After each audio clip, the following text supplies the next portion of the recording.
All right, Chris, thanks so much. All new here on the 5 o'clock news. The COVID-19 pandemic taking a toll on mental health, especially for teenagers and children who are dealing with major changes both at home and, of course, at school. That's so true. And today we're talking to Jennings Davis. She works with Vive Greenville, a center for psychological services. Thank you for being live with us this afternoon. So let's get right to it. What are the most common questions and concerns from your clients related to all of the changes that we're seeing right now during the pandemic? That's a great question, and so appreciate y'all having me. Lots of concern about anxiety and depression, and certainly social interactions. What's appropriate, what's not appropriate, and making sure our kids and adolescents are engaging socially when able and when appropriate. So for adults and children alike, what do you tell people who, they want to get back to normal, but it seems like it's going to be a while. We know it's going to be a while, but I think people, heading into spring and summer think, oh, we're going to go back to these water parks, we're going to go back to school. I mean, and some of that's just not really how it's going to look that soon. Right, that's a great point. And I think it can be very discouraging for a lot of people, especially those who are struggling with depression right now and are looking for something to give them some hope and excitement. One thing I really encourage my clients and families to do is to find something they can get excited or hopeful about, whether that's their favorite TV show on a certain night of the week, a family game night, a small getaway to the mountains to go hike, something they can look forward to, even if it's something small, so that gives us something to just have some hope during a time that can be really confusing with a lot of uncertainty. Yeah, it's those little things that really can make all the difference.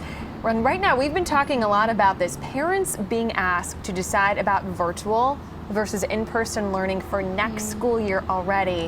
What would you say families should consider in making that decision?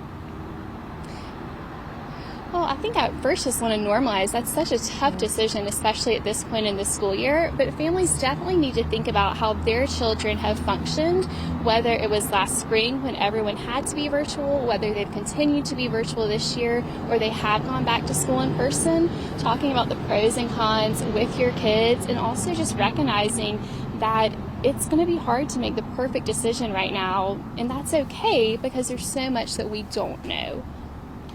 And I've talked to some parents who say, they've seen their kids act out in a way going virtual. They want to get back into the classroom because their friends are back in school. I mean, what do you tell parents? I think some parents might be at their wit ends because, they got to work. They can't be at home all the time taking care of their kid, making sure they're doing this work. I think it's pretty hard for some folks, especially single parents, trying to juggle all of this and then, at the same time dealing with their kids who are just having a hard time, outside the school. Definitely. I mean, I think this has put parents in such a difficult position, and ultimately it's kind of lose-lose in some ways, and that may not be the most optimistic way to look at it, but I think I want parents to understand that everyone is trying to do their best, the best for themselves, to support their family financially, the best for their kids, and ultimately it's really kind of taking a whole community to support each other, especially depending on the family's individual situation. So give yourself some grace. Understand that you're doing the best you can and that there's going to be challenges for your child and for you if they're at home or if they're at school. But lean on those people. There's counselors in schools and social workers, counselors like myself in the community, and that's what we're here to do, to try to all support each other during such a challenging time. And one final question for you. We've seen suicides go up, substance abuse go up during the pandemic.